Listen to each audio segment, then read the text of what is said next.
Hello, and thanks for joining. Thanks for tuning in. And it's a blessing. It's an honor to be able to share a testimony.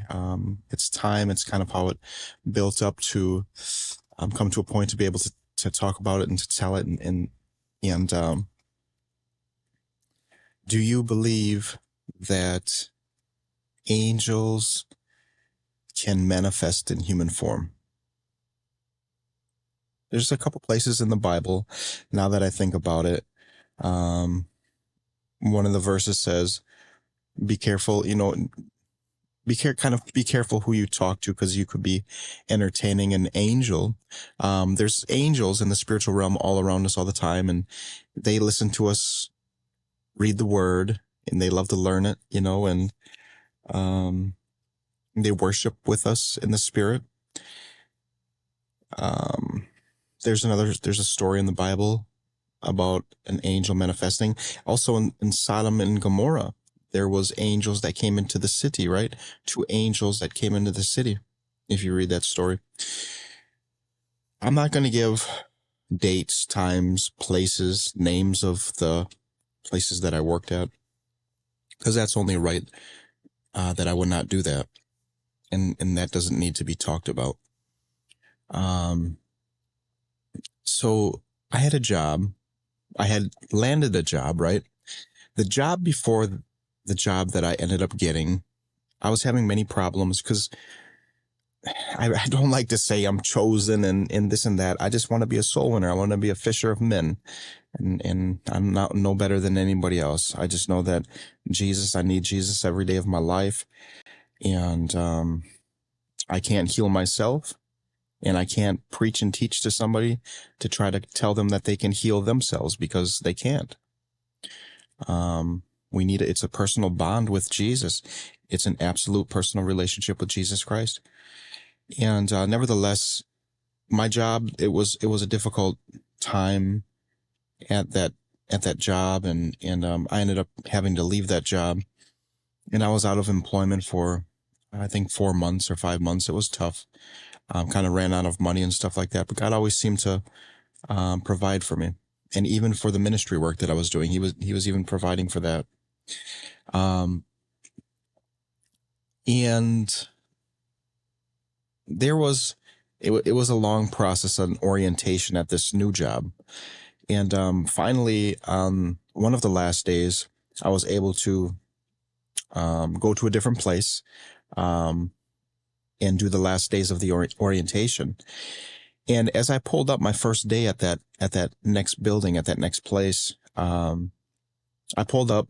I had my coffee cup with me, and I'm sitting there sipping on it. Got there a little bit early, right, as we should, and scrolled to my phone a little bit, checked out what's going on, and a black F-150 or a black F-250 with gold trim on it came pulling up behind me. I looked in my rearview mirror, and it came pulling up, and it parked, I think, maybe 3 spots to my right.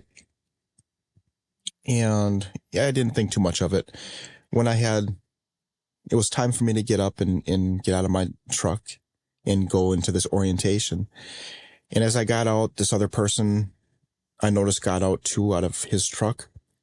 And there was a sidewalk in front of us where we pulled up and parked in front. And there was a sidewalk in front of our vehicles. And he got out, and as I got out, we kind of met at the same time in front of my truck. And as we started talking, the person that held the orientation, the person that was holding the orientation, he came to kind of open the door for us to kind of let us in, I guess, right?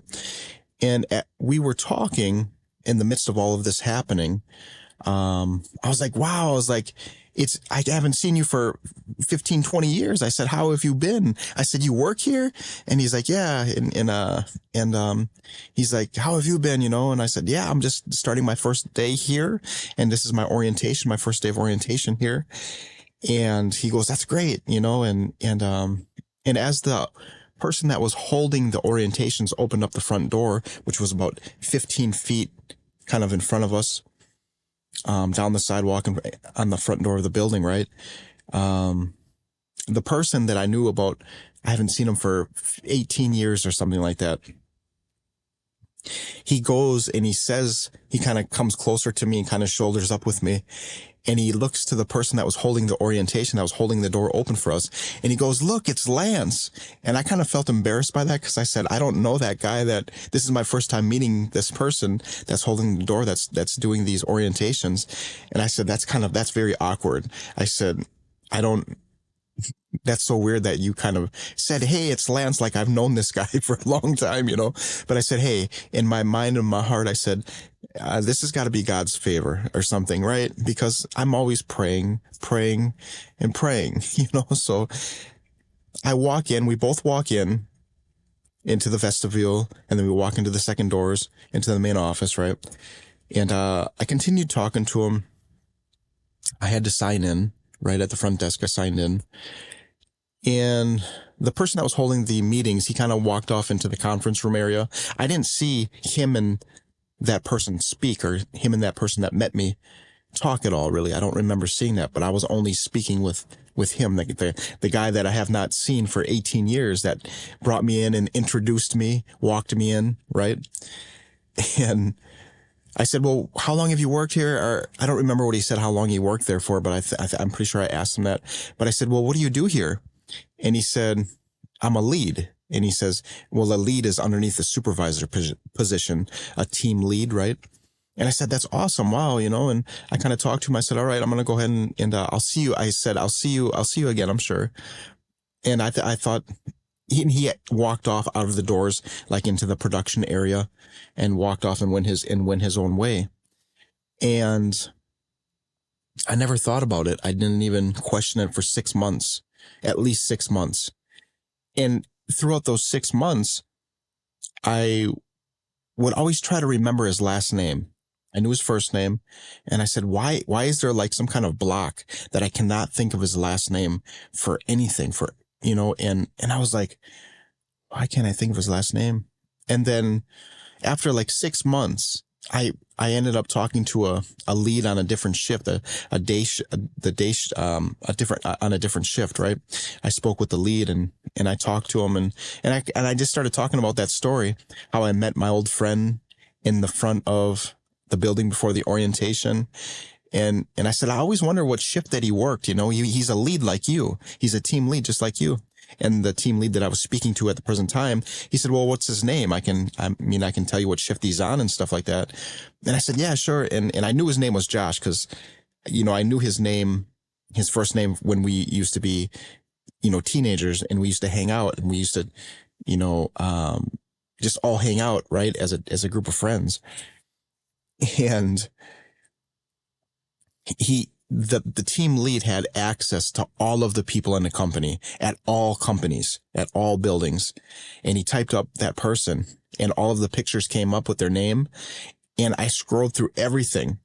And there's only, might I add to you, there is only so many team leads in the building that I work. There's several team leads only, maybe 7, 8, right?